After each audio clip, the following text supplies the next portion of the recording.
42 കൊല്ലമായിട്ട് ഒന്നും അറിയാതെ ബിസിനസ്സിലേക്ക് ഇറങ്ങി വന്ന ഒരാളാണ്.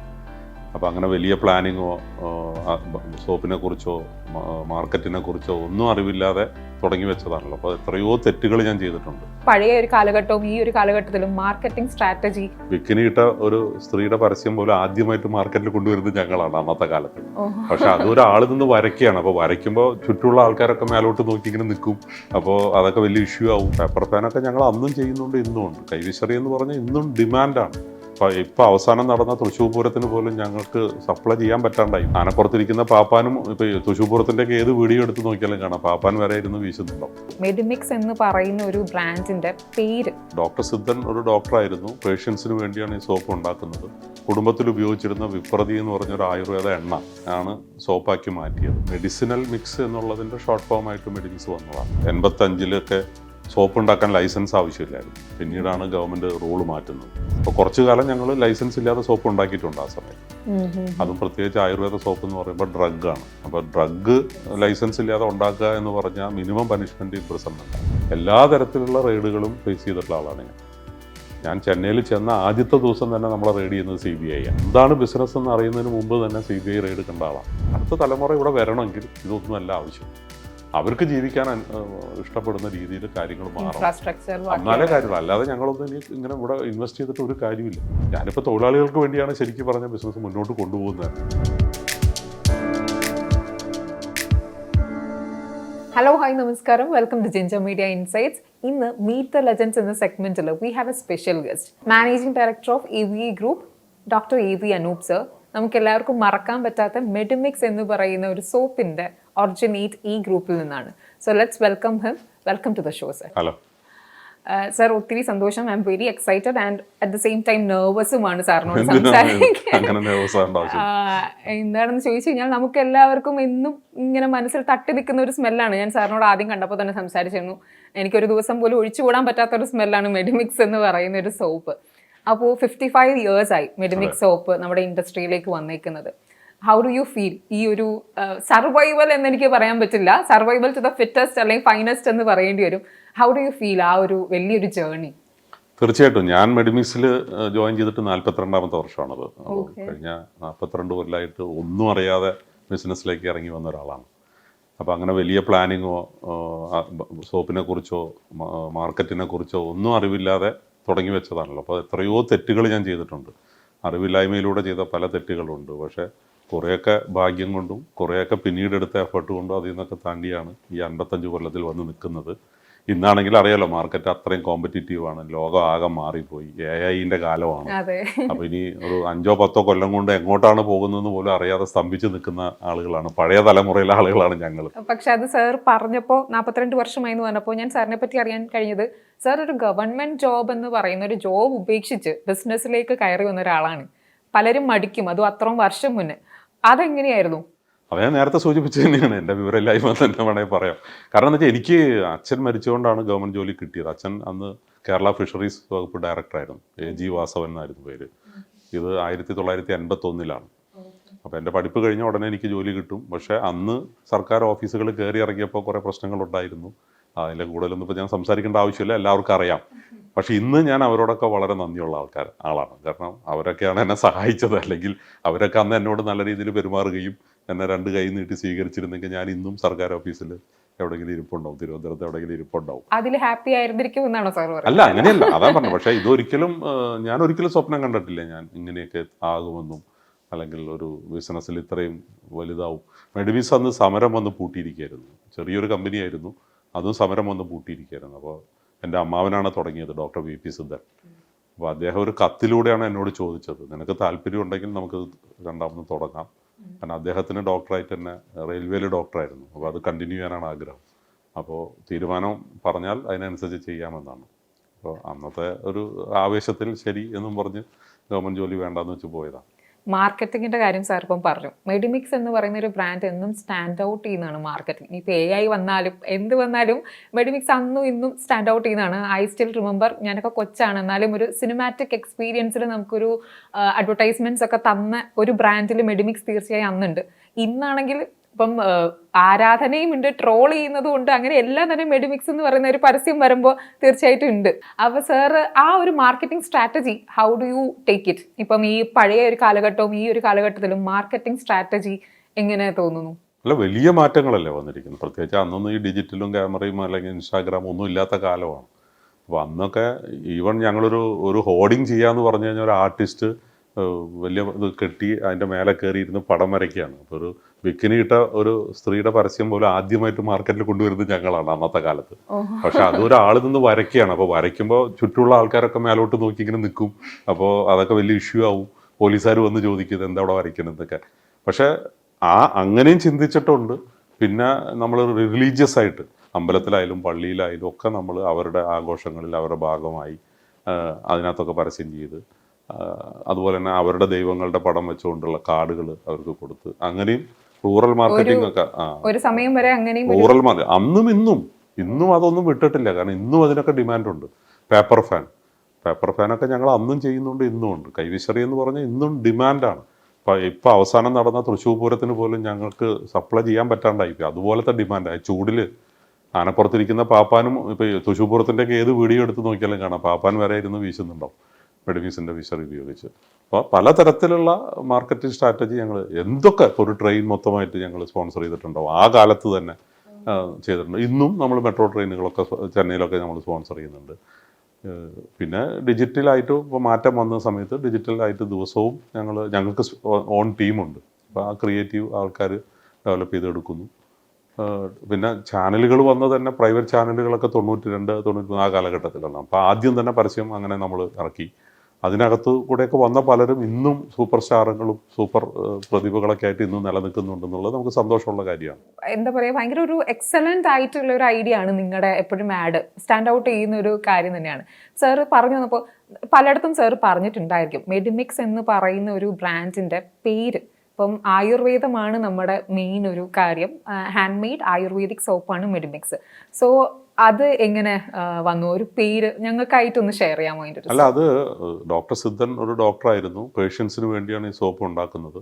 കുടുംബത്തിൽ ഉപയോഗിച്ചിരുന്ന വിപ്രതി എന്ന് പറഞ്ഞൊരു ആയുർവേദ എണ്ണ ആണ് സോപ്പാക്കി മാറ്റിയത്. എണ്ണ തേക്കാനുള്ള ബുദ്ധിമുട്ട് കാരണമാണ് അദ്ദേഹം അത് സോപ്പാക്കി ചിന്തിക്കുന്നത്. അപ്പോൾ ആ മെഡിസിനൽ മിക്സ് എന്നുള്ളതിൻ്റെ ഷോർട്ട് ഫോം ആയിട്ട് മെഡിമിക്സ് വന്നതാണ്.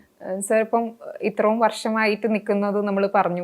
പിന്നെയും ഞാൻ എടുത്തു പറയുന്നത് sorry, because I am very proud of your company. അതുകൊണ്ട് ഞാൻ ഇടയ്ക്ക് പറഞ്ഞു പോകുന്നതാണ്. അപ്പോൾ അങ്ങനെ വരുമ്പോൾ നമുക്ക് ഡിഫീറ്റ്സ് തീർച്ചയായിട്ടും ഉണ്ടാവും. ചില സമയത്ത് ഒരു സ്ട്രഗിൾ പീരിയഡ് എല്ലാം തീർച്ചയായിട്ടും ഉണ്ടാവും. എന്തെങ്കിലും തോന്നിയിട്ടുണ്ടോ ഇതൊന്നും വേണ്ട, ബാക്ക് ടു സംതിങ് എൽസ്, അങ്ങനെ എന്തെങ്കിലും ഒരു പോയിന്റ് ഓഫ് ടൈം ഉണ്ടായിട്ടുണ്ടോ? അല്ല, അത് എല്ലാ കാലഘട്ടത്തിലും ഉണ്ടായിട്ടുണ്ടാവും. കാരണം പ്രത്യേകിച്ച് നമ്മൾ നേരിടുന്ന പലതരത്തിലുള്ള, ഇപ്പോൾ തൊഴിലാളികളുമായിട്ട്, ബ്യൂറോക്രാറ്റ്സായിട്ട്, രാഷ്ട്രീയക്കാരുമായിട്ട്, പിന്നെ മാർക്കറ്റിൽ ഉള്ള കോമ്പറ്റീഷൻ, എതിരാളികൾ നമ്മളോട് ചെയ്യുന്ന പല കടുത്ത തീരുമാനങ്ങളും അതിനെ നേരിടുക, ഇതെല്ലാം ഇപ്പോൾ ഞങ്ങളുടെ കമ്പനീനെ ടേക്ക് ഓവർ ചെയ്യാൻ വേണ്ടിയുള്ള ഭയങ്കര അറ്റംപ്റ്റ്സ് ഉണ്ടായിട്ടുണ്ട്. അല്ലെങ്കിൽ വിവരമില്ലാതെ ഞങ്ങൾ ഇപ്പോൾ ആദ്യം 85-ലൊക്കെ സോപ്പ് ഉണ്ടാക്കാൻ ലൈസൻസ് ആവശ്യമില്ലായിരുന്നു. പിന്നീടാണ് ഗവൺമെൻറ് റൂള് മാറ്റുന്നത്. അപ്പോൾ അതറിയാനുള്ള ഒരു വശം നമുക്കില്ല. നമുക്കൊരു ലീഗൽ ഡിപ്പാർട്ട്മെൻ്റ് ഇല്ല, പറഞ്ഞു തരാൻ ആളുകളില്ല. അപ്പോൾ കുറച്ചു കാലം ഞങ്ങൾ ലൈസൻസ് ഇല്ലാതെ സോപ്പ് ഉണ്ടാക്കിയിട്ടുണ്ട് ആ സമയത്ത്. അതും പ്രത്യേകിച്ച് ആയുർവേദ സോപ്പ് എന്ന് പറയുമ്പോൾ ഡ്രഗാണ്. അപ്പോൾ ഡ്രഗ് ലൈസൻസ് ഇല്ലാതെ ഉണ്ടാക്കുക എന്ന് പറഞ്ഞാൽ മിനിമം പനിഷ്മെൻറ്റ് ഇംപ്രിസൺമെൻറ്റാണ്.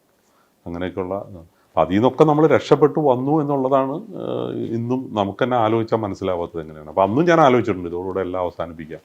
കാരണം അവർ കമ്പനി സീൽ ചെയ്തു, നമ്മുടെ പ്രോഡക്റ്റ്സ് എല്ലാം അവർ എടുത്തുകൊണ്ട് പോയി, ലൈസൻസ് ഇല്ല നമുക്ക്, പിന്നെ ആദ്യം മുതൽ ലൈസൻസിന് അപ്ലൈ ചെയ്യണം, ജയിലിൽ പോകേണ്ടി വരും എന്നുള്ളത് ഏതാണ്ട് ഉറപ്പായി. അപ്പോൾ ഇങ്ങനെയൊക്കെ ഉള്ളത് നമ്മൾ നേരിടുന്ന സമയത്ത് തീർച്ചയായിട്ടും അങ്ങനെ ഒരു ചിന്ത വരുമല്ലോ നമുക്ക്. പക്ഷെ നമ്മൾ തെറ്റ് ചെയ്തിട്ടില്ല. ഇന്നിപ്പോൾ എൻ്റെ ഒരു ധൈര്യം അതാണ്, നമ്മൾ ചെയ്യുന്നത് ഫെയർ ബിസിനസ്സാണ്. നമ്മൾ ആരോടും തെറ്റ് ചെയ്യുന്നില്ല. തൊഴിലാളികൾ എല്ലാവരും ഹാപ്പിയാണ്, അവർക്ക് വേണ്ടത് നമ്മൾ കൊടുക്കുന്നുണ്ട്, എല്ലാ ടാക്സുകളും കൃത്യമായിട്ട് അടയ്ക്കുന്നുണ്ട്. അങ്ങനെയാണെങ്കിൽ എന്ത് പ്രതിസന്ധി വന്നാലും നമുക്ക് നേരിടാം എന്നുള്ളൊരു കോൺഫിഡൻസ് ഒക്കെ വരുന്നത് ഇപ്പോഴാണ്. മറ്റത് നമുക്ക് പേടിയാണ്, എന്തെങ്കിലുമൊക്കെ ഒരു റെയ്ഡ് വരിക. എല്ലാ തരത്തിലുള്ള റെയ്ഡുകളും ഫേസ് ചെയ്തിട്ടുള്ള ആളാണ് ഞാൻ. ചെന്നൈയിൽ ചെന്ന ആദ്യത്തെ ദിവസം തന്നെ നമ്മളെ റെയ്ഡ് ചെയ്യുന്നത് CBI ആണ്. അപ്പോൾ ആദ്യമായിട്ട് ഞാൻ എന്താണ് ബിസിനസ് എന്ന് അറിയുന്നതിന് മുമ്പ് തന്നെ CBI റെയ്ഡ് കണ്ട ആളാണ്. അപ്പോൾ അതുകൊണ്ട് ഇന്നിപ്പോൾ അതൊക്കെ ചിന്തിക്കുമ്പോൾ അതെല്ലാം നമ്മൾ കടന്നു വന്നല്ലോ, എല്ലാം വിജയിച്ചു വന്നു എന്നുള്ളതാണ്. കാരണം തെറ്റ് ചെയ്തിട്ടില്ല എന്നുള്ളൊരു വിശ്വാസം ഉള്ളതുകൊണ്ട്. സർ, ഇപ്പോൾ ആ ഒരു കാലഘട്ടത്തിലാണെങ്കിലും ഇപ്പോഴാണെങ്കിലും sir what keeps you motivated, അല്ലെങ്കിൽ എനിക്ക് മുന്നോട്ട് തിരിഞ്ഞു നോട്ടം ഇല്ല, ഞാൻ ഇനി മുന്നോട്ട് എന്നുള്ളതിനൊരു മോട്ടിവേഷൻ സാറിന് ആവശ്യം വന്നിട്ടുണ്ടോ? കാരണം ഇന്ന് നോക്കിക്കഴിഞ്ഞാൽ പലരും മോട്ടിവേഷണൽ ക്ലാസ്സസ് ഒക്കെ എടുക്കുന്നുണ്ട്. ഒരു ഓൺട്രപ്രണർ ആവാൻ വേണ്ടിയിട്ട് പലരും മോട്ടിവേഷണൽ ക്ലാസ്സസിന് പോകുന്നു, അല്ലെങ്കിൽ പലതരം വീഡിയോസ് കാണുന്നു. ഇന്ന് സാറിൻ്റെയും വീഡിയോ കാണും. അപ്പോൾ സാറിന് എന്താണ് ഒരു പണ്ടത്തെ ഒരു സിറ്റുവേഷനിൽ തിരിഞ്ഞു നോട്ടം ഉണ്ടാവാതിരിക്കാൻ വാട്ട് കെപ്റ്റ് യു മോട്ടിവേറ്റഡ്? അല്ല, തിരിഞ്ഞു നോട്ടം എപ്പോഴും ആവശ്യമാണ്. ഞാൻ ഈ അടുത്ത കാലത്ത് തന്നെ യു ടേൺ എന്ന് പറഞ്ഞൊരു പുസ്തകം തന്നെ ഓട്ടോബയോഗ്രഫി ബേസ്ഡ് എൻ്റെ ഓർമ്മകളാണ്. അപ്പോൾ അതൊക്കെ തിരിഞ്ഞു നോക്കേണ്ടി വന്നതുകൊണ്ടാണല്ലോ അത് എഴുതേണ്ടി വന്നത്. പക്ഷേ അത് വളരെ പോസിറ്റീവായിട്ട് എഴുതിയിട്ടുള്ള വായിക്കുന്നവർക്ക് തീർച്ചയായിട്ടും ഈ പറഞ്ഞ മോട്ടിവേഷൻ കിട്ടും. എല്ലാ രംഗത്തും, ഇപ്പം ഞാൻ സിനിമ രംഗത്തുള്ള ആളാണ്, നാടകം അഭിനയിക്കുന്ന ആളാണ്, സോഷ്യൽ വർക്കിലുള്ള ആളാണ്, മലയാളി സംഘടനകളുമായിട്ട് വേൾഡ് മലയാളി കൗൺസിൽ പോലത്തെ സംഘടനയുടെ ലോകത്തിൻ്റെ തന്നെ ചെയർമാനായിരുന്നു. അപ്പോൾ ഇങ്ങനത്തെ പല കാര്യങ്ങളും കണക്റ്റഡ് ആണ്. അപ്പോൾ ഏത് മേഖലയിൽ പ്രവർത്തിക്കാൻ പറ്റുന്നവർക്കും ഈ പുസ്തകത്തിലൂടെ എന്തെങ്കിലും കിട്ടും എന്നുള്ളതാണ് ഞാൻ ആലോചിച്ചത്. അപ്പോൾ ഈ തിരിഞ്ഞു നോട്ടം എന്തായാലും ആവശ്യമാണ്. പക്ഷെ മുന്നോട്ടുള്ള യാത്ര എന്ന് പറയുന്നത് എന്നെ സംബന്ധിച്ചിടത്തോളം എന്നെ സപ്പോർട്ട് ചെയ്യുന്ന ഫാമിലിയുണ്ട്. എനിക്ക് വളരെ സപ്പോർട്ടീവായിട്ടുള്ള എൻ്റെ ടീം, എൻ്റെ 1000-ലധികം ജോലിക്കാരുണ്ട്. അവരെല്ലാവരും നമ്മളോടൊപ്പം ഒന്നിച്ച് നിൽക്കുന്നവരാണ്. ആരും തന്നെ നമ്മളെ എതിരിടാനോ നമ്മളെ തോൽപ്പിക്കാനോ ശ്രമിക്കുന്നവരല്ല. അപ്പോൾ നമ്മുടെ ഉൽപ്പന്നങ്ങളാണെങ്കിലും ജനപ്രിയ ഉൽപ്പന്നങ്ങൾ തന്നെയാണ്. 55 വർഷത്തിലേക്ക് ഒരു പ്രോഡക്റ്റ് കിടക്കുക എന്ന് പറഞ്ഞാൽ 40-50 വർഷമൊക്കെ ആയിട്ട് ഈ പ്രോഡക്റ്റ് ഉപയോഗിക്കുന്ന ആളുകൾ നമ്മളുടെ ഇടയിലുണ്ട്. അവരാണ് ഞങ്ങളെ നിലനിർത്തുന്നത്. അപ്പോൾ അത് തന്നെയാണ് എൻ്റെ മോട്ടിവേഷൻ. നമ്മുടെ പുറകിൽ നമ്മളെ വിശ്വസിക്കുന്ന, നമ്മളെ ഇഷ്ടപ്പെടുന്ന ഇത്രയും ആളുകളുണ്ടല്ലോ. ഇതിപ്പോൾ ഒരു സിനിമാ നടൻ പറയേണ്ട ഡയലോഗാണ്. പക്ഷേ നമ്മളൊരു ഉൽപ്പന്നം എന്ന് പറയുന്നത്, എന്നെ സംബന്ധിച്ചിടത്തോളം എൻ്റെ ഉൽപ്പന്നം ഒരു സെലിബ്രിറ്റിയാണ്. Oh nice, that's a very nice tagline. പക്ഷെ എന്നാലും ഇപ്പം ഞാൻ ചോദിക്കാൻ കാരണം എന്താണെന്ന് വെച്ചാൽ, തീർച്ചയായിട്ടും ഈ എൻ്റർപ്രണേഴ്സ് ആയിട്ട് വരാൻ താല്പര്യപ്പെടുന്നവർക്ക് അങ്ങനെ ഒരു പേടി ഉണ്ടാവും. ഓക്കെ, ഞാൻ ഇനി മുന്നോട്ട് എനിക്ക് റിസ്കുകൾ വന്നേക്കാം എന്ന് വെച്ചൊക്കെ മടിച്ചു നിൽക്കുന്നവരുണ്ടാവില്ലേ? വേണോ, ഇതൊരു റിസ്ക് ആണ്, this is a big risk to be into business. അതിനെ തരണം ചെയ്യാൻ സാറിന് എന്താണ് പുതുതലമുറയോടൊന്ന് പറയാനുള്ളത്? അല്ല, അത് മാറിയല്ലോ. ഇപ്പം ഞാൻ ചെയ്തത് ഇപ്പോൾ FMCG സെഗ്മെൻറ്റിലാണ്. FMCGയിലൊക്കെ പുതിയതായിട്ട് ഇറങ്ങുക എന്ന് പറയുന്നത് വളരെ ടഫാണ്. പിന്നെ ഇന്ന് വരുന്നവർ പലരും ഇപ്പോൾ IT ആയിട്ട് കണക്റ്റഡ് ആയിട്ട്, ഓൺലൈനായിട്ട് കണക്റ്റഡ് ആയിട്ടൊക്കെയാണ് ഇന്നത്തെ പുതിയ ബിസിനസ്സുകൾ ഫോം ചെയ്ത് വരുന്നത്. അപ്പോൾ അവരുടെയൊക്കെ മേഖല വേറെയാണ്, അവരുടെ ചിന്ത വേറെയാണ്. അപ്പോൾ അവസരങ്ങളും വേറെയാണ്. പലരും ബിസിനസ് ഒരു മോഡലാക്കി ഉണ്ടാക്കിയ 2 കൊല്ലം കഴിയുമ്പോഴേക്കും ഫോറിൻ ഇൻവെസ്റ്റ്മെൻ്റ് ഒക്കെ കൊണ്ടുവന്ന് 5 കൊല്ലം കഴിയുമ്പോൾ മറച്ചു വെക്കുന്നതൊക്കെ ഞാൻ കാണുന്നു. അവരുടെ ബിസിനസ് എന്ന് പറയുന്നത് ഒരു ബ്രാൻഡ് ഉണ്ടാക്കി വിറ്റ് കാശുണ്ടാക്കുക എന്നുള്ളതാണ്. അല്ലാണ്ട് ബ്രാൻഡിന് 50 കൊല്ലം നിലനിർത്താൻ ചിന്തിക്കുന്നവരുണ്ടോ എന്ന് തന്നെ എനിക്ക് അറിഞ്ഞുകൂടാ. ഇന്നത്തെ ബിസിനസ് അങ്ങനെയാണ്. അതൊരു ബിസിനസ്സാണ്. ബിസിനസ് മോഡലുകൾ ഉണ്ടാക്കുക, ആ മോഡൽ വിറ്റ് കാശാക്കുക, വീണ്ടും വേറെ മോഡൽ ഉണ്ടാക്കുക. അത് തീർച്ചയായിട്ടും നല്ല മോഡൽ തന്നെയാണ്. അപ്പോൾ ഈ AI യുഗത്തിൽ പല മാറ്റങ്ങളും വന്നുകൊണ്ടിരിക്കുകയാണ്. അത് എങ്ങനെ ഉപയോഗപ്പെടുത്താം എന്നുള്ളതാണ്. ബിസിനസ്സിൽ തന്നെ അത് എങ്ങനെ ഉപയോഗപ്പെടുത്താം എന്നുള്ളതാണ്. അപ്പം ഞാനൊക്കെ ഇപ്പം തന്നെ അത് ചിന്തിച്ചു തുടങ്ങി. കാരണം നമുക്ക് 5 കൊല്ലമൊക്കെ കഴിഞ്ഞ ആളുകൾ സോപ്പ് ഉപയോഗിക്കുമെന്ന് തന്നെ എനിക്കറിയില്ല. അങ്ങനത്തെ ഉള്ള മാറ്റങ്ങളാണ് വരുന്നത്. അതുപോലെ തന്നെ തൊഴിലാളികളുടെ ആർക്കൊക്കെയാണ് ജോലി നഷ്ടപ്പെടാൻ പോകണമെന്ന് നമുക്ക് അറിഞ്ഞുകൂടാം. ഏതൊക്കെ മേഖലയിലാണ് ഇത് കൈ വയ്ക്കാൻ പോകുന്നത് പെട്ടെന്ന് നമ്മൾ വിചാരിച്ചാൽ മനസ്സിലാക്കാൻ പറ്റില്ല. എനിക്ക് പോലും ചിലപ്പോൾ പണിയില്ല, അങ്ങനത്തെ അവസ്ഥയാണ്. അപ്പോൾ ഇതൊക്കെ നമ്മൾ ചിന്തിക്കേണ്ടിയിരിക്കുന്നു. അപ്പോൾ അങ്ങനെ ചിന്തിച്ചിട്ട് കാലത്തിന് വരാൻ പോകുന്നത് മുൻകൂട്ടി കണ്ടിട്ട് 5 കൊല്ലമോ 10 കൊല്ലമോ കഴിഞ്ഞ് എന്ത് സംഭവിക്കാൻ പോകുന്നെന്ന് മനസ്സിലാക്കി ഈ രംഗത്തേക്ക് വരണം എന്നാണ് എനിക്ക് പറയാനുള്ളത്. ഇത് പറഞ്ഞു വന്നപ്പോഴാണ് Medimix is A hand made ayurvedic soap ആയിരുന്നു. ഇപ്പോൾ കാരണം ഹാൻഡ് മെയ്ഡ് എന്ന് പറഞ്ഞാൽ വിദ്യുശക്തി ഉപയോഗിക്കാതെ ചെയ്തിരുന്നു എന്നുള്ളതാണ്. ട്രഡീഷണലി മെയ്ഡാണ് നമ്മുടെ. അതിപ്പോഴും അങ്ങനെ തന്നെ നിലനിർത്തുന്നു. കാരണം തൊഴിലാളികളുടെ എളുപ്പത്തിന് വേണ്ടി നമ്മളിപ്പോൾ ചെറുതായിട്ടൊക്കെ മോട്ടർ ഉപയോഗിച്ച് കൊടുക്കും. ഇപ്പോൾ നമ്മളൊരു ചമ്മന്തി കൈകൊണ്ട് അരയ്ക്കാന്ന് പറഞ്ഞാൽ ഇനിയും കൈകൊണ്ട് അതിനൊരു മോട്ടർ വെച്ചാൽ തനിയെ അത് അരച്ചോളും. ആ രീതിയിലുള്ള മാറ്റങ്ങൾ കൊണ്ടുവന്നിട്ടുണ്ട്. പക്ഷേ ഉൽപാദന രീതി ഇപ്പോഴും ആ ഒരു പരമ്പരാഗത രീതി, ട്രഡീഷണൽ എല്ലാം ഫോളോ ചെയ്തുകൊണ്ട്. അപ്പം ഞാനത് ചോദിക്കാൻ കാരണം എന്താണെന്ന് വെച്ച് കഴിഞ്ഞാൽ, അധ്വാനിക്കുന്ന യുവജനം കുറഞ്ഞു വരുന്നു എന്ന് തോന്നുന്നുണ്ടെങ്കിൽ നമ്മളിപ്പം അതിഥി തൊഴിലാളികളൊക്കെ വന്നാണ് നമുക്ക് ഇങ്ങോട്ടേക്കൊക്കെ ചെയ്യുന്നത്. അപ്പോൾ അത് ശരിക്കും പറഞ്ഞു കഴിഞ്ഞാൽ നമുക്ക് എല്ലാം തന്നെ AIയോ അല്ലെങ്കിൽ ഇതിലോ തന്നെ പോകാൻ പറ്റില്ലല്ലോ. We need other products as well. അപ്പോൾ അത് നമ്മളെ ഏതെങ്കിലും തരത്തിൽ ബാധിക്കുമെന്ന് തോന്നുന്നുണ്ടോ സാറിന്? ഇപ്പോൾ ഈ ഞാൻ പറയുന്ന those are willing to hard work എന്ന് പറയുന്ന ഒരു ഫാക്ടർ ഉണ്ടല്ലോ, അത് അല്ല എന്തിനു വേണ്ടിയാണ് ഹാർഡ് വർക്ക് എന്നുള്ളതുണ്ട്. ഇപ്പം ഞങ്ങളുടെയൊക്കെ കമ്പനിയിൽ ജോലി ചെയ്തിരുന്നത് അന്ന് ഞങ്ങൾക്ക് ടാക്സ് ബെനിഫിറ്റ്സ് ഉണ്ടായിരുന്നു. സെൻട്രൽ എക്സൈസ് ഇല്ല, സെയിൽ ടാക്സ് ഇല്ല. അതായത് കൈകൊണ്ട് ഉണ്ടാക്കുകയാണെങ്കിൽ വിദ്യുശക്തിയോ അല്ലെങ്കിൽ ഒരു തരത്തിലുള്ള പവറോ ഉപയോഗിക്കാതെ മാനുവൽ പവർ മാത്രം ഉപയോഗിച്ച് ചെയ്യുകയാണെങ്കിൽ ടാക്സ് ബെനിഫിറ്റ് ഉണ്ടായിരുന്നു. അതുകൊണ്ടാണ് ഞങ്ങളത് നിലനിർത്തിയത്. പക്ഷേ മനുഷ്യൻ എന്തിന് ഇത്ര കഷ്ടപ്പെടണം എന്നുള്ളൊരു ചോദ്യം ഉണ്ടല്ലോ. തൊഴിലാളിയാണെങ്കിലും അവർക്ക് മാറ്റങ്ങൾ കൊണ്ടുവരേണ്ടത് നമ്മുടെ കൂടെ ആവശ്യമാണ്. അപ്പോൾ അതിനു വേണ്ടിയിട്ടുള്ള മാറ്റങ്ങളാണ് ഞങ്ങൾ കൊണ്ടുവരുന്നത്. തീർച്ചയായിട്ടും അതിൻ്റെ ആവശ്യമില്ല. ഇനി അന്നത്തെ മാതിരി ഇപ്പോൾ നുഖത്തിൽ പോലും കാളയ്ക്ക് പകരം ആളെ കെട്ടിയൊക്കെ ചെയ്ത കാലമുണ്ട്. അതുപോലത്തെ ഒന്നും പണി ഇനി ചെയ്യേണ്ട ആവശ്യമില്ല. എല്ലാം മോട്ടറൈസ്ഡ് ആക്കി ചെയ്യാവുന്ന കാര്യങ്ങളാണ്. അപ്പോൾ അങ്ങനെ മാറ്റം വരണം, എന്തായാലും വരണം. സാറിന് നാടകത്തിനോടുള്ള ഒരു കമ്പത്തിനെ പറ്റി കേട്ടിട്ടുണ്ട്. അപ്പോൾ സാറിന് അത് എത്രത്തോളം ഒരു ഫിലിം പ്രൊഡക്ഷൻ എന്ന് പറയുന്ന ഒരു മേഖലയിലേക്ക് എത്തിക്കാൻ സാറിന് അതൊരു ഭാഗമായിരുന്നു നാടകത്തിനോട്? സത്യത്തിലല്ല. അഭിനയം എൻ്റെ ഈ പറഞ്ഞ മാതിരി കോളേജിൽ പഠിക്കുന്ന കാലത്ത് തന്നെ ഞാൻ അഭിനയം തുടങ്ങി. ചെന്നൈയിൽ വന്നതിന് ശേഷം സ്ഥിരമായിട്ട് എല്ലാ വർഷവും നാടകം ചെയ്തേ പറ്റൂ എന്നുള്ള രീതിയിൽ. പിന്നെ എനിക്ക് അതിൻ്റേതായ പ്രേക്ഷകരുണ്ട്. എൻ്റെ നാടകങ്ങൾ കാണാൻ മിക്കവാറും ഹൗസ്ഫുള്ളായിരിക്കും. അതിനുള്ള ഇതുണ്ട്. പക്ഷേ നമ്മൾ 1-2 ഷോയ്ക്ക് ചെയ്യുള്ളൂ. നമ്മൾ സ്ഥിരമായിട്ട് അങ്ങനെ ഷോ ചെയ്യുന്നവരുമല്ല. അപ്പോൾ അതുകൊണ്ട് ഈ 40 വർഷമായിട്ട് സ്ഥിരം നാടകത്തിൽ ചെയ്തുകൊണ്ട് അതൊരിക്കലും സിനിമേനെ പറ്റി ചിന്തിച്ചിട്ടില്ല. സിനിമയിൽ വന്നത് പ്രത്യേകിച്ച് യുഗപുരുഷൻ എന്ന് പറഞ്ഞ സിനിമയാണ് ഞാൻ ആദ്യം പ്ലാൻ ചെയ്തത്. അത് പിന്നെ കുറച്ചൊരു വലിയ സിനിമ ആയതുകൊണ്ട് നീണ്ടുപോയി. പ്രൊഡക്ഷൻ നീണ്ടുപോയപ്പോൾ ഞാൻ പണി പഠിക്കാൻ വേണ്ടി പ്രണയകാലം എന്ന് പറഞ്ഞൊരു ചെറിയ സിനിമ ചെയ്തു. ആ വർഷം തന്നെ ബിഫോർ ദ ബ്രഷ് ഡ്രോപ്പ് എന്ന് പറഞ്ഞൊരു ഡോക്യുമെൻ്ററി ചെയ്തു രാജാ രവിവർമ്മയെക്കുറിച്ച്. ഇത് രണ്ടും സിനിമ പഠിക്കാൻ വേണ്ടി ചെയ്തതാണ്. അങ്ങനെയാണ് തുടങ്ങുന്നത്. പക്ഷേ ഭാഗ്യം കൊണ്ടോ നിർഭാഗ്യം കൊണ്ടോ ആ വർഷം മുതൽ അവാർഡുകൾ കിട്ടാൻ തുടങ്ങി. പ്രണയകാലത്തിന് 2 state award, before the brush drop ഏറ്റവും നല്ല ഡോക്യുമെൻ്ററിക്കുള്ള ആ വർഷത്തെ അവാർഡ്, അടുത്ത വർഷം എനിക്ക് നാഷണൽ അവാർഡ്, അതിൻ്റെ അടുത്ത വർഷം വീണ്ടും പാലേരി മണിക്ക് എന്ന് പറഞ്ഞ സിനിമയ്ക്ക് നാഷണൽ അവാർഡ്, സ്റ്റേറ്റ് അവാർഡ്. അപ്പോൾ ഒന്നും അറിയാതിരുന്ന കാലത്ത് ഇതൊക്കെ കിട്ടി. ഇപ്പം എല്ലാം പഠിച്ചു കഴിഞ്ഞപ്പോൾ ഒന്നും കിട്ടാറില്ല. അപ്പോൾ പണി പഠിക്കാതെ ചെയ്യുന്നവർക്കാണ് കൂടുതൽ ഇത് കിട്ടുന്നത്. അപ്പോൾ സാറ് ഇത്രയും വർഷമായിട്ട് ഇതിൽ നിലനിൽക്കുമ്പോൾ, ബിസിനസ് എന്ന് പറയുന്ന ഒരു ഇതിൽ നിൽക്കുമ്പോൾ സാറിന് ഏതെങ്കിലും ഒരു പോയിന്റ് തോന്നുന്നു എനിക്ക് ഏറ്റവും റിവാർഡിങ് മൊമെന്റ് എന്ന് പറയുന്നത് ഇതാണ്, ബിസിനസ് ആണെങ്കിലും പേഴ്സണൽ ആയിട്ടാണെങ്കിലും സാറിനൊരു എനിക്ക് ഏറ്റവും ചെറിഷ് ചെയ്യാൻ പറ്റുന്ന അല്ലെങ്കിൽ റിവാർഡിങ് മൊമെന്റ് ഇതാണ് എന്ന് തോന്നാൻ ഒരു മൊമെന്റ് എന്ന് പറയുമോ? അല്ല, ഇപ്പോൾ സിനിമയിൽ ഞാനിപ്പോൾ അടുത്ത കാലത്ത് യു ടേൺ എന്ന് പറഞ്ഞ പുസ്തകം എഴുതിയില്ല. അപ്പോൾ അതിനകത്ത് ചില മൂവ്മെൻറ്റുകൾ ഞാൻ എഴുതിയിട്ടുണ്ട്. ഇപ്പം നാഷണൽ അവാർഡ് എന്ന് പറയുമ്പോൾ തീർച്ചയായിട്ടും എല്ലാവർക്കും അതൊരു മൂവ്മെൻ്റാണ്. പക്ഷേ അത് എത്രയോ പേര് ആസ്വദിച്ചിട്ടുള്ളതാണ്. പക്ഷേ കഴിഞ്ഞ വർഷം ഞാൻ ISROൻ്റെ മംഗല്യാൻ പ്രോജക്റ്റിനെ കുറിച്ചൊരു ഡോക്യുമെൻ്ററി ചെയ്തു. അപ്പോൾ അതിന് കിട്ടിയ ഒരു റെസ്പോൺസ് ഉണ്ടല്ലോ. അപ്പോൾ അത് ISROൻ്റെ പേര് ഉപയോഗിക്കാൻ പോലും ഇന്ന് സാധാരണക്കാർക്ക് അനുവാദമില്ല, അവിടെ ഷൂട്ട് ചെയ്യാൻ അനുവാദമില്ല. അപ്പോൾ നമുക്ക് ഇതെല്ലാം ഷൂട്ട് ചെയ്യാൻ അനുവാദം കിട്ടി. അതിനുശേഷം ISROൻ്റെ ബാംഗ്ലൂർ ഹെഡ് ക്വാർട്ടേഴ്സിൽ എനിക്കും അതിൻ്റെ സംവിധായകനും ആദരവ് കിട്ടി. അതായത് 200ഓളം ഇന്ത്യയിലെ ഈ സ്പേസ് രംഗത്ത് പ്രവർത്തിക്കുന്ന ശാസ്ത്രജ്ഞന്മാരുടെ മുമ്പിൽ വെച്ച് ISRO ചെയർമാൻ ആദരിക്കുക എന്നൊക്കെ പറയുന്നത് വേറെ ആർക്കും കിട്ടാത്ത അനുഭവമാണ്. അതൊക്കെ നമ്മുടെ ജീവിതത്തിൽ ഒരിക്കലും മറക്കാൻ പറ്റില്ല. അതുപോലെ ചന്ദ്രയാൻ ലോഞ്ചിന് അവരോടൊപ്പം ഇരുന്നത് കാണാൻ സാധിക്കുന്നു. നമ്മൾ കുടുംബസഹിതം നമ്മൾ ക്ഷണിക്കുന്നു. ഇതെല്ലാം ചെറിയ ചെറിയ നമ്മൾ എടുത്തൊരു ചെറിയ തീരുമാനത്തിലൂടെ കിട്ടിയ ഒരു വിജയമാണ്. അപ്പൊ അതാണ് എന്നെ സംബന്ധിച്ചോളം. അല്ലാതെ കിട്ടിയ വലിയ അവാർഡുകളോ കാര്യങ്ങളെക്കാട്ടും കൂടുതൽ ഇപ്പൊ രാജാ രവിവർമ്മയുടെ ചിത്രം വന്ന സമയത്ത് സർക്കാർ ഒരു സ്മാരകം പണിയാൻ തീരുമാനിക്കുന്നു. കിളിമാനൂർ കൊട്ടാരം അതിന് സ്ഥലം കൊടുക്കാമെന്ന് പറയുന്നു. പക്ഷെ അതിനേക്കാളേറെ എൻ്റെ മനസ്സിൽ ഇപ്പോഴും നിൽക്കുന്ന ഒരു മൂവ്മെൻ്റ് ഉണ്ട്. അതായത് രാജാ രവിവർമ്മ പടം വരയ്ക്കാൻ ഉപയോഗിച്ചിരുന്ന മുറി അടച്ചിട്ടിരിക്കുകയായിരുന്നു. അത് കൊട്ടാരം ആളുകൾ തുറന്നിട്ട് കൊട്ടാരത്തിലെ എല്ലാ ആളുകളും കൂടി എന്നെ അതിനെ നടുവിൽ വെച്ച് ആദരിക്കുന്നു. അപ്പോൾ ഇതൊക്കെ നമ്മുടെ ജീവിതത്തിൽ വീണ് കിട്ടുന്ന നിമിഷങ്ങളാണ്. അത് ബിസിനസ്സിലും അതുപോലൊക്കെ തന്നെയാണ്. നമ്മൾ ചെയ്യുന്ന ചെറിയ ചെറിയ ചില കാര്യങ്ങളാണ് കൂടുതൽ ആളുകളിലേക്ക് എത്തുന്നത്. നമ്മൾ പലപ്പോഴും ഞങ്ങളുടെ 50-ാം വാർഷികം ആഘോഷിച്ചത് ചാരിറ്റി ലിങ്ക്ഡ് ആയിട്ടാണ്. ഒന്ന്, നമ്മുടെ പഴയ തൊഴിലാളികളെ കണ്ടെത്തുന്നു.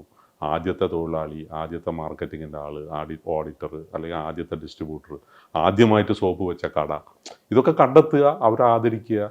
അത് കഴിഞ്ഞിട്ട് അവരിൽ നിന്ന് വരുന്ന ചില റെസ്പോൺസ്, അല്ലെങ്കിൽ അവരെ ഇന്ന് ജീവിച്ചിരിപ്പില്ലാത്ത ആളുകളുടെ പുതിയ തലമുറ വന്ന് നമ്മളോട് സംസാരിക്കുന്നത്, ഇതൊക്കെയാണ് എന്നെ സംബന്ധിച്ചിടത്തോളം സ്പെഷ്യൽ മൂമെൻറ്റ്സ് ആയിട്ട് നിലനിൽക്കുന്നത്.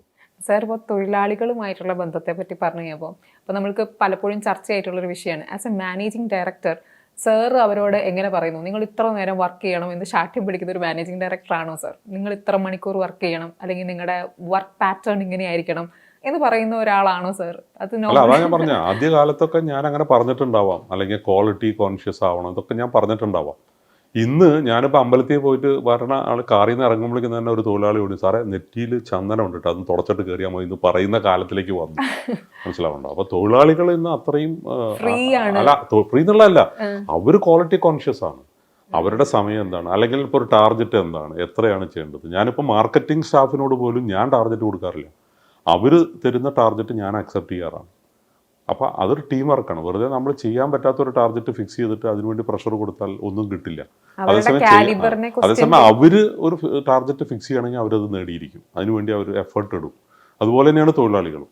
അപ്പോൾ എന്നോടൊക്കെ തൊഴിലാളികൾ പറഞ്ഞു, സാർ ഇനിയും പണി താന്നാണ്. ഞാൻ തമിഴ്നാട്ടിലൊക്കെ അവരൊക്കെ എപ്പോഴും വന്ന് പറയുന്നതാണ്, സാർ ഇനിയും പണി തരൂ എന്നുള്ളതാണ് അവർ പറയുന്നത്. ഞങ്ങൾക്ക് ഇനിയും, ഞങ്ങളും ഈ പറഞ്ഞ പോലെ ഞങ്ങൾ ബ്രാൻഡിന് ഞങ്ങൾ അത്ര സ്നേഹിക്കുന്നു, ഇത് കൂടുതൽ വിൽക്കുമ്പോൾ ഞങ്ങൾക്ക് സന്തോഷമാണ്, ഞങ്ങളുടെ അയൽവാസികൾ വരെ ഞങ്ങളോട് അതിനെപ്പറ്റി, നിങ്ങൾ മെഡിമിക്സിൽ ജോലി ചെയ്യുന്നു എന്ന് പറയുമ്പോൾ അവരൊക്കെ ഞങ്ങളോട് പറയുന്നത് അങ്ങനെയാണ് എന്നുള്ളൊരു കാഴ്ചപ്പാടിലാണ്. അപ്പം ഞാൻ ഫാക്ടറിയിലൊക്കെ പോകുന്നത് വളരെ കുറവാണ്. അപ്പം അവർ എന്നെ കാത്തിരിക്കുകയാണ് അവിടെ വരാൻ വേണ്ടി. ആ രീതിയിലാണ് ഇന്ന് കാര്യങ്ങൾ പോകുന്നത്. ഇതിനോട് ചോദിച്ചതിന് കണക്ട് ചെയ്ത് തന്നെ ഞാൻ ചോദിക്കുകയാണ്, ഒരു സക്സസ്ഫുൾ ബിസിനസ്മാൻ ആയിട്ടിരിക്കെ സാറിന് എത്ര നേരം ഇതിൻ്റെയൊക്കെ പിന്നിൽ ഒരു റിസർച്ച് അല്ലെങ്കിൽ ഒരു സ്റ്റഡി ഇതിന് വേണ്ടി ഇൻവെസ്റ്റ് ചെയ്യേണ്ടി വരാറുണ്ട്? ഇപ്പോൾ ഒരു സ്റ്റാർട്ടിങ് സ്റ്റേജിലും മേ ബി കൂടുതൽ സമയം കൊടുക്കേണ്ടി വന്നിരിക്കും. ഇപ്പോഴാണെങ്കിലും how do you analyse that, അല്ലെങ്കിൽ എന്താണ് പറയാനുള്ളത്? അല്ല, എന്നെ സംബന്ധിച്ചിടത്തോളം ഇപ്പോൾ ഒരു മാനേജിങ് ഡയറക്ടർ എന്ന് പറഞ്ഞാൽ തന്നെ മാനേജ് ചെയ്യാൻ പഠിക്കുക എന്നുള്ളതാണ്, ജോലി ചെയ്യാൻ പഠിക്കുക എന്നുള്ളതല്ല. അപ്പോൾ ഞാൻ എപ്പോഴും പറയുന്നൊരു കാര്യമുണ്ട്, നിങ്ങളുടെ വിജയം എന്ന് പറയുന്നത് മറ്റുള്ളവരുടെ കഴിവുകൾ കണ്ടെത്തി അത് ഉപയോഗപ്പെടുത്തി വിജയിക്കുന്ന ആളാണ് ശരിയായ ബിസിനസ്മാൻ. ഇപ്പം എൻ്റെ കഴിവ് മാത്രം ഉപയോഗിച്ച് എനിക്ക് ഒരു ബിസിനസ്സിൽ വിജയിക്കാൻ പറ്റില്ല, ഒരാൾക്കും പറ്റില്ല. ഒരു ഡോക്ടർ ആശുപത്രി തുടങ്ങുകയാണെങ്കിൽ ഞാനാണ് ഇവിടെ അറിയുന്ന ഏറ്റവും അറിവുള്ള ഡോക്ടർ എന്ന് തീരുമാനിച്ചാൽ അതോടെ ആ ആശുപത്രിയുടെ വളർച്ച മുരടിച്ചു. അതേസമയം അവിടെ നല്ല കഴിവുള്ള ഡോക്ടർമാർ കൺസൾട്ടൻസ് ആയിട്ടൊക്കെ വരികയാണെങ്കിൽ ആശുപത്രി വളരും. ഒരു എഞ്ചിനീയർ ഒരു കൺസ്ട്രക്ഷൻ കമ്പനി തുടങ്ങിക്കഴിഞ്ഞാൽ എനിക്കെല്ലാം അറിയാം, ഞാൻ പറയുന്നത് കേൾക്കണമെന്ന് പറഞ്ഞാൽ ആ കമ്പനി വളരില്ല. അപ്പോൾ അതുകൊണ്ട് നമ്മൾ ആദ്യം തന്നെ എടുക്കേണ്ട തീരുമാനം കഴിവുള്ളവരെ ഉപയോഗപ്പെടുത്തി ആ കഴിവുകളിലൂടെ വിജയിക്കുക എന്നുള്ളത്. അപ്പോൾ അതായിരിക്കണം നമ്മൾ. അപ്പോൾ നമുക്ക് അത്ര അധികമൊന്നും സമയം അതിന് ചിലവഴിക്കേണ്ട ആവശ്യമില്ല, പക്ഷെ കൃത്യമായ ആളുകളെ കണ്ടെത്തുക എന്നുള്ളതിലാണ് നമ്മുടെ വിജയിക്കുന്നത്. ടീം വർക്ക് തന്നെയാണ് ഏതൊരു ബിസിനസിന്റെ തീർച്ചയായിട്ടും വളർച്ച. അതായത് ഒരു വ്യക്തിയുടെ വിജയം എന്ന് പറയുന്നത് ഒരു നല്ല ടീമിന്റെ ഭാഗമാകുക എന്നുള്ളതാണ്. ഒരു ടീമിന്റെ വിജയം എന്ന് പറയുന്നത് നല്ല വ്യക്തികളുടെ സാന്നിധ്യം ആ ടീമിൽ ഉണ്ടാവുക എന്നുള്ളത്. ഇത് രണ്ടും കൂടെ ചേരുന്നതാണ് വിജയം. അതേപോലെ തന്നെ ഞാൻ സാറിൻ്റെ ഒരു ആർട്ടിക്കിളിൽ വായിച്ചതാണ് ഈ അടുത്ത്, വർക്കേഴ്സിന് കൊടുക്കുന്ന ട്രെയിനിങ്ങിനേക്കാൾ കൂടുതൽ ഒരു സംരംഭകൻ അല്ലെങ്കിൽ അത് സ്റ്റാർട്ട് ചെയ്തേക്കുന്ന ആളായിരിക്കണം കൂടുതൽ ട്രെയിനിങ് എടുക്കേണ്ടത് എന്ന് പറയുന്നു. അതിനെപ്പറ്റി സാർ ഒന്ന് പറയാമോ? ഇത് എവിടെ വായിച്ചെന്നറിയില്ല, ഇത് സത്യം പറഞ്ഞാൽ ഞാൻ മുഖ്യമന്ത്രിയോട് പറഞ്ഞ കാര്യമാണ്. ഇവിടെ ഒരു മീറ്റിങ്ങിന് മുഖ്യമന്ത്രി ചോദിച്ചു നിങ്ങൾക്ക് എന്തെങ്കിലും പറയാനുണ്ടോ എന്നുള്ളത്. അപ്പം ഒരു ക്ലോസ്ഡ് ഡോർ മീറ്റിംഗ് ആയിരുന്നു. അപ്പോൾ അവിടെ വെച്ചത് ഞാൻ പറഞ്ഞ പോയിന്റ് ഇതാണ്, അതായത് തൊഴിലാളികൾക്കൊന്നും ട്രെയിനിങ് കൊടുക്കേണ്ട ആവശ്യമില്ല. കാരണം അന്ന് സംരംഭകർ ആത്മഹത്യയൊക്കെ ചെയ്ത സംഭവം ഉണ്ടായ സമയമാണ്. അപ്പോൾ ഞാനതാ പറയുന്നത്, ഇത് വിദേശ രാജ്യമല്ല, അവിടെ കാണുന്ന കാര്യങ്ങളല്ല ഇവിടെ ഉള്ളത്. കേരളത്തിന് മാത്രം ബാധിക്കുന്നതല്ല ഞാൻ പറഞ്ഞത്, ഇന്ത്യയിലെ ഏത് സംസ്ഥാനത്തിൽ ബിസിനസ് ചെയ്യണമെങ്കിലും സംരംഭകന് വിദേശത്ത് നിന്ന് വരുന്ന ആൾക്കൊരു ട്രെയിനിങ് ആവശ്യമുണ്ട്. നിങ്ങൾ വിദേശത്ത് കാണുന്ന കാര്യങ്ങളല്ല ഇവിടെ തീർച്ചയാണ് എല്ലാ കാര്യത്തിനും അതിൻ്റേതൊരു ഡിലേ ഉണ്ട്. ഇവിടെ അതിൻ്റേതൊരു രീതിയുണ്ട്. അല്ലെങ്കിൽ താങ്കളോട് താഴ്മയായി അപേക്ഷിക്കുന്നു എന്നൊക്കെ പറഞ്ഞാണ് നമ്മൾ കൊടുക്കേണ്ടത്. നമ്മുടെ പൈസ, നമ്മുടെ ബിസിനസ്, നമ്മൾ എന്തിനാണ് ഈ താഴ്മയായിട്ട് അപേക്ഷിക്കുന്നത്? പക്ഷെ ഇത് ഇവിടുത്തെ ഒരു കഷ്ടമാണത്. ആക്ച്വലി നേരെ തിരിച്ചല്ലേ, താങ്കൾ ഇവിടെ ഇൻവെസ്റ്റ് ചെയ്യുന്നതിന് താങ്കളെ ഞാൻ താഴ്മയോടെ സ്വീകരിക്കുന്നു എന്നൊക്കെ പറഞ്ഞല്ലേ പറയേണ്ടത്. പക്ഷെ അതൊരിക്കലും ഇവിടെ പ്രതീക്ഷിക്കരുത്. അതേസമയം മറ്റു രാജ്യങ്ങളിൽ അതുണ്ട്. അപ്പോൾ അതൊക്കെ പ്രതീക്ഷിച്ച് വന്നാൽ നടക്കില്ല. പക്ഷെ അതിൽ കൂടുതൽ പ്രശ്നങ്ങളൊന്നും ഇവിടെ ഉണ്ടെന്ന് എനിക്ക് തോന്നുന്നു. അപ്പൊ അതുകൊണ്ട് ഒരു അവയർനെസ് എപ്പോഴും ക്രിയേറ്റഡ് ആയിരിക്കണം ഒരു ബിസിനസ് സ്റ്റാർട്ട് ചെയ്യുന്നത്. അതിനൊരു കമ്മിറ്റി ഉണ്ടാക്കണം എന്നാണ് ഞാൻ മുഖ്യമന്ത്രിയോട് പറഞ്ഞത്. അത് സർക്കാർ ചെയ്യേണ്ട കാര്യമല്ല, ഇത് അനുഭവമുള്ള കുറെ ആളുകൾ വെച്ചിട്ട് പറഞ്ഞു കൊടുക്കുക, ഇങ്ങനെയൊക്കെ ചെയ്താൽ ഒരു പ്രശ്നമില്ല എന്നുള്ളത്. അത്രേ ഉള്ളൂ. എന്താ പറയാ, അതൊരു പുതിയൊരു തോട്ടാണ്. ബിക്കോസ് മേ ബി ആൾക്കാർക്ക് അറിയെങ്കിലും ഇത്രമാത്രം ഓപ്പൺ ആയിട്ട് പറയണം എന്നില്ല. അതുകൊണ്ട് അല്ലല്ല, ഇത് നമ്മളെപ്പോഴും മാറി ചിന്തിക്കും. ഇപ്പം എൻ്റെയൊക്കെ മനസ്സിലെ ഏറ്റവും വിഷമം എന്താ വെച്ചാൽ, അടുത്ത തലമുറ ഇനി ബിസിനസ്സിലേക്ക് വരുമോ എന്നുള്ളതിന് നമുക്ക് ഗ്യാരണ്ടി ഇല്ല. അടുത്ത തലമുറയാവാം. അതുപോലെ തന്നെ വിദേശ മലയാളികളായിട്ടൊക്കെ സംസാരിക്കുമ്പോൾ അവരുടെ പ്രശ്നം, മലയാളികൾക്ക് മാത്രമല്ല തമിഴ് ആൾക്കാരും പറയാറുണ്ട്, പുതിയ ജനറേഷൻ അച്ഛൻ്റെ ബിസിനസ് ഏറ്റെടുക്കാൻ തയ്യാറല്ല. അങ്ങനത്തെ ഒരു അവസ്ഥയിലേക്കാണ് പോയിക്കൊണ്ടിരിക്കുന്നത്. അതിനുള്ള കാരണം എന്താണ്? +2 കഴിയുമ്പോഴേക്കും അവരൊക്കെ പഠിക്കാൻ വിദേശത്ത് പോകുന്നു. പഠിച്ചു കഴിഞ്ഞാൽ അവർക്ക് തിരിച്ചു വരാൻ തോന്നുന്നില്ല. അവിടുത്തെ ജീവിത സാഹചര്യങ്ങൾ ഇവിടെ ഇല്ല. അപ്പം നമുക്ക് എന്താണ് ആദ്യം വേണ്ടത്? നല്ല തൊഴിലാളികളുണ്ട്, നല്ല ബ്യൂറോക്രസിയാണെന്ന് പറഞ്ഞിട്ട് കാര്യമില്ല. അടുത്ത തലമുറ ഇവിടെ വരണമെങ്കിൽ ഇതൊന്നുമല്ല ആവശ്യം. അവർക്ക് ജീവിക്കാൻ ഇഷ്ടപ്പെടുന്ന രീതിയിൽ കാര്യങ്ങൾ മാറണം, എന്നാലേ കാര്യമുള്ളൂ. അല്ലാതെ ഞങ്ങളൊന്നും ഇനി ഇങ്ങനെ ഇവിടെ ഇൻവെസ്റ്റ് ചെയ്തിട്ട് ഒരു കാര്യമില്ല. അതുപോലെ തന്നെ നമ്മൾ ബിസിനസ് വളർത്തുന്ന കാര്യത്തിലും ഇനിയിപ്പോൾ ഇത് ഇരട്ടിയാക്കണം, 10 ഇരട്ടിയാക്കണം, ആർക്ക് വേണ്ടിയിട്ടാണെന്ന് ഉള്ള ചിന്ത നമുക്ക് പലപ്പോഴും വരും. ഞാനിപ്പോൾ തൊഴിലാളികൾക്ക് വേണ്ടിയാണ് ശരിക്കും പറഞ്ഞ ബിസിനസ് മുന്നോട്ട് കൊണ്ടുപോകുന്നത് തന്നെ. കാരണം അവർക്കൊക്കെ അതായത് അവർക്ക് അവരുടേതായ കഴിവുകളുണ്ട്. അവർക്ക് പലരും ഇപ്പം എൻ്റെ മക്കൾ തന്നെ വളരെ ക്രിയേറ്റീവ് ടാലൻസ് ഉള്ളവരാണ്. അവരുടെ മേഖലയിൽ താല്പര്യം കാണിക്കുന്നുണ്ട്. ഭാവിയിൽ ബിസിനസ്സിൽ വരുമായിരിക്കാം, പക്ഷേ ഞാൻ അവർക്ക് അതിനുള്ള സൗകര്യം വിട്ടുകൊടുക്കുകയാണ്. കാരണം അവരും അവരുടേതായ രീതിയിൽ വളരട്ടെ എന്നുള്ള രീതിയിൽ. പക്ഷേ താല്പര്യമില്ല എന്ന് പറഞ്ഞാൽ ഇനി എന്ത് ചെയ്യും? ഇന്നത്തെ തലമുറ ഒരിക്കലും ഫോഴ്സ് കാരണം ചെയ്യാനും നമുക്ക് 8 സാധിക്കില്ല. 10 കുട്ടികളില്ലല്ലോ, അതാണ് പ്രശ്നം. അതെ അപ്പൊ ഈ ഒരാളെ വെച്ചിട്ട് ആ ഒരാളുടെ ഡിസിഷന്റെ മേലെയാണ് ഭാവി. ഇത് എൻ്റെ മാത്രമല്ല, എല്ലാ ബിസിനസ്സുകാരുടെയും കുടുംബത്തിലെ ഒരു വലിയ പ്രതിസന്ധിയാണത്. അപ്പോൾ നമ്മൾ എന്തിനാണ് ഈ വലിയ വലിയ സ്വപ്നങ്ങൾ കാണുന്നത് എന്ന് നമ്മൾ ആലോചിക്കണം. അപ്പോൾ ജീവിക്കുക എന്ന് പറയുന്ന 24 മണിക്കൂറും ബിസിനസ് ചെയ്യുക എന്നുള്ളതല്ല. അല്ല. കുറച്ചൊക്കെ കുടുംബമായിട്ട് സമയം ചെലവഴിക്കണം, നമുക്ക് വേണ്ടി ജീവിക്കാൻ പഠിക്കണം, നമുക്കും കഴിവുകളുണ്ട് എന്ന് തിരിച്ചറിയണം, അത് ഉപയോഗപ്പെടുത്താൻ പഠിക്കണം. മനസ്സിലാവുന്നുണ്ടോ? അപ്പോൾ ഇതെല്ലാം കൂടെ ചേർന്നതായിരിക്കണം നമ്മുടെ ഒരു ബിസിനസ്സുകാരൻ്റെ അതർ ദാൻ മേക്കിംഗ് മണി വേറൊരു ലൈഫും ഉണ്ട് എന്നുള്ളതാണ് സാർ. മണി എന്നുള്ളതേ അല്ല. ഞാൻ എപ്പോഴും എൻ്റെ ടോക്കിൽ പറയുന്ന ഒരു കാര്യമാണ്, ഒരു സക്സസ്ഫുൾ ബിസിനസ്സുകാരൻ്റെ ഏറ്റവും വലിയ വിജയം എന്ന് പറയുന്നത് പൈസയല്ല. പൈസ ഉണ്ടായിക്കോട്ടെ, പക്ഷെ രാത്രിയിൽ മനസ്സമാധാനത്തോടെ ഉറങ്ങാൻ പറ്റുമോ, അതാണ് വിജയം. എത്ര ശതമാനം ബിസിനസ്സുകാർക്ക് 8 മണിക്കൂർ മനസ്സമാധാനത്തോടു കൂടി ഉറങ്ങാൻ പറ്റും എന്നുള്ളതാണ്. സോ സാർ കൺക്ലൂഡ് ചെയ്യാൻ പറയുന്നത്, അതായത് യുവർ സക്സസ് ഫോർമുല ഈസ് ഇതാണ്. എൻ്റെ ജീവിതം ആണ് ഗാന്ധിജിയൊക്കെ പറഞ്ഞ മാതിരി, എൻ്റെ ജീവിതമാണ് എൻ്റെ സന്ദേശം എന്ന് പറയുന്ന മാതിരി ഒരു ബിസിനസ്സുകാരൻ എന്നുള്ള എൻ്റെ സന്ദേശം ഇതാണ്. കാരണം ഞാൻ പറയുന്നത് അതാണ്, നമ്മൾ ജീവിതം ആസ്വദിക്കണം. ഇപ്പം ഞാനൊക്കെ 60 കഴിഞ്ഞ ആളാണ്. അപ്പം ഇനി എന്താണ് നമ്മുടെ മുന്നിലുള്ളത്? ഇനിയും ബിസിനസ്സിൻ്റെ പുറകെ മാത്രം ഓടരുതെന്ന്. ബിസിനസ് വേണം, പക്ഷെ അതോടൊപ്പം തന്നെ കുടുംബം നോക്കണം, നാട്ടുകാർക്ക് വേണ്ടി ജീവിക്കണം, നമ്മുടെ ടാലൻസുകൾ പുറത്തു കൊണ്ടുവരണം. അല്ലെങ്കിൽ പുതിയതായിട്ട് ഇനിയും പഠിക്കാൻ പലതും ഉണ്ട്, പഠിക്കാം. ഞാനിപ്പോൾ ഫ്ലൂട്ട് പഠിച്ചുകൊണ്ടിരിക്കുന്ന ഒരാളാണ്. അപ്പോൾ ഒരു ബിസിനസ്സുകാരൻ എന്തിനാ ഫ്ലൂട്ട് പഠിക്കുന്നതെന്ന് ചോദ്യം വരാം, പക്ഷെ ഞാനത് എൻജോയ് ചെയ്യും. അതുകൊണ്ട് ചെറുതൊന്നുമല്ല, ഞാൻ പ്രധാന കഥാപാത്രങ്ങൾ തന്നെ 2-3 സിനിമയിൽ എൻ്റെ പ്രധാന കഥാപാത്രം അഭിനയിച്ചു.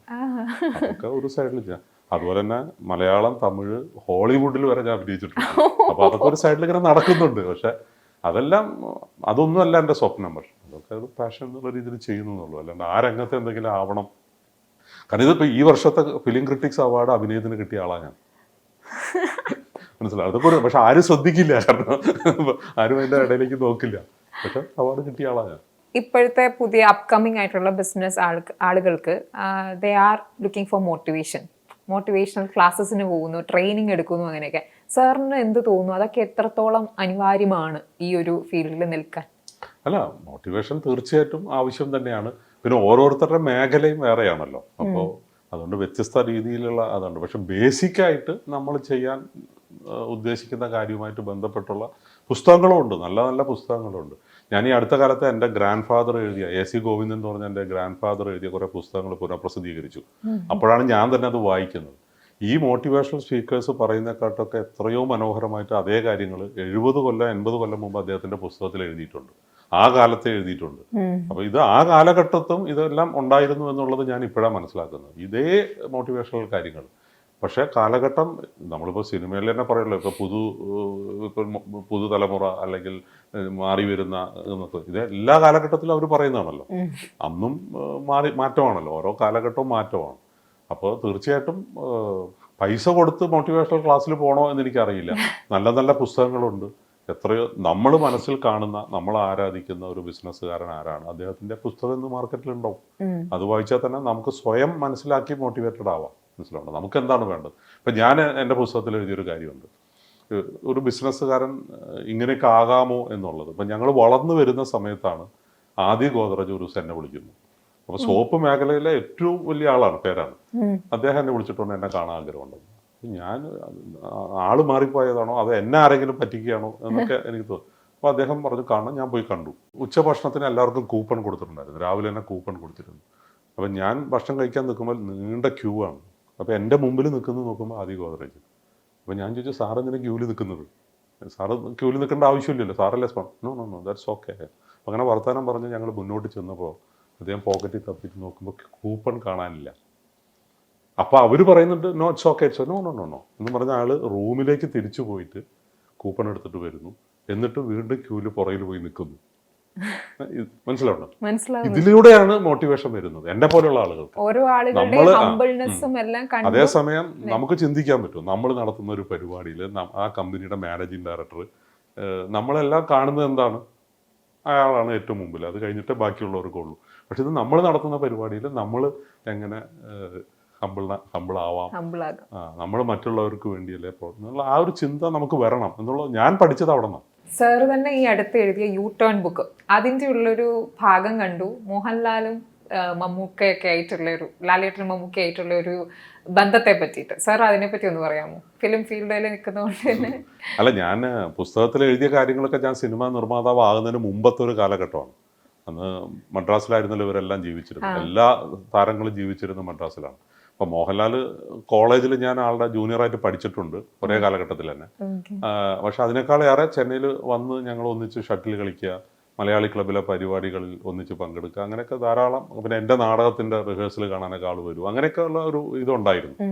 അതിനെപ്പറ്റി ബന്ധപ്പെട്ട്, കാരണം വ്യത്യസ്തനായ ഒരു മോഹൻലാലിനെ ഞാൻ വായനക്കാർക്ക് പരിചയപ്പെടുത്തി കൊടുത്തതാണ്. ഒരു സിനിമാ നടൻ എന്നുള്ള രീതിയിൽ അദ്ദേഹത്തെക്കുറിച്ച് ധാരാളം ഉണ്ട്. പക്ഷെ ഇപ്പോൾ ഷട്ടിൽ കളി തന്നെയാണെന്ന് വിചാരിക്കുക. അപ്പം ഞങ്ങൾക്കൊരു ഷട്ടിൽ ക്ലബ്ബ് ഉണ്ടായിരുന്നു. അപ്പോൾ ആ ഷട്ടിൽ ക്ലബ്ബിലെ അംഗങ്ങളെല്ലാവരും ഒരിക്കലൊരു മത്സരം വെച്ചപ്പോൾ നിർബന്ധമായിട്ട് ആ മത്സരത്തിൽ പങ്കെടുക്കണമെന്ന് ഞാൻ നിഷ്കർഷിച്ച് പറഞ്ഞു.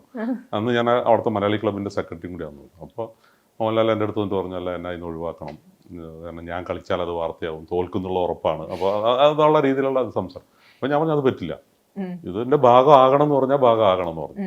പക്ഷേ അവസാനം ആൾ പറഞ്ഞു, അനൂപ് തരുന്ന ഏത് പണി വേണമെങ്കിലും ഞാൻ ചെയ്യാം, പക്ഷെ കളിക്കില്ല എന്ന് പറഞ്ഞു. അപ്പോൾ അതിന് പനിഷ്മെൻ്റായിട്ട് കൊടുത്തത് ലൈൻ അമ്പയറായിട്ട് ടൂർണമെൻറ്റിൽ നിൽക്കുമെന്നാണ് ചോദിച്ചത്. അദ്ദേഹം അത് നിന്നു എന്നുള്ളതാണ്. അപ്പോൾ അങ്ങനെയൊക്കെയുള്ള ആളുകളെ നമ്മൾ പരിചയപ്പെടുത്തുക എന്നുള്ളതാണ്. അല്ലെങ്കിൽ ഇപ്പോൾ അല്ല, അങ്ങനെയാണ് ശരിയായ മോഹൻലാൽ, അതാണ്. അതുപോലെ തന്നെ മമ്മൂക്കയെ പറ്റി ഞാൻ പറഞ്ഞത് അങ്ങനെയാണ്. അതിപ്പോൾ അങ്ങനെ പറയാൻ പോയാൽ ഞാൻ എൻ്റെ അഭിപ്രായം എന്ന് വെച്ചാൽ എല്ലാവരും യൂട്ടേൺ എന്ന് പറഞ്ഞ പുസ്തകം വായിക്കുക. അത് ആമസോണിലും ഫ്ലിപ്കാർട്ടിലും DC ബുക്സിൻ്റെ ഒക്കെ ഓൺലൈനിൽ അവൈലബിൾ ആണ്, DC ബുക്സിൻ്റെ സ്റ്റോറിലും അവൈലബിൾ ആണ്. ഇങ്ങനത്തെ രസകരമായ കുറേ കഥകൾ, അതായത് എല്ലാവരും അറിഞ്ഞിട്ടുള്ള ആളുകളെ പറ്റിയല്ല, അതിപ്പോൾ പൊളിറ്റിക്കലായിട്ട് ഇപ്പോൾ EK നായനാരും ഞാനുമായിട്ടുണ്ടായ രസകരമായ അനുഭവങ്ങൾ അങ്ങനെയുള്ളതും എഴുതിയിട്ടുണ്ട്.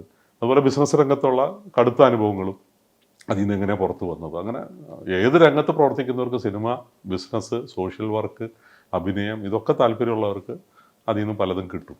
ആ പുസ്തകം വായിച്ചാൽ മതി. Thank you sir, thank you so much.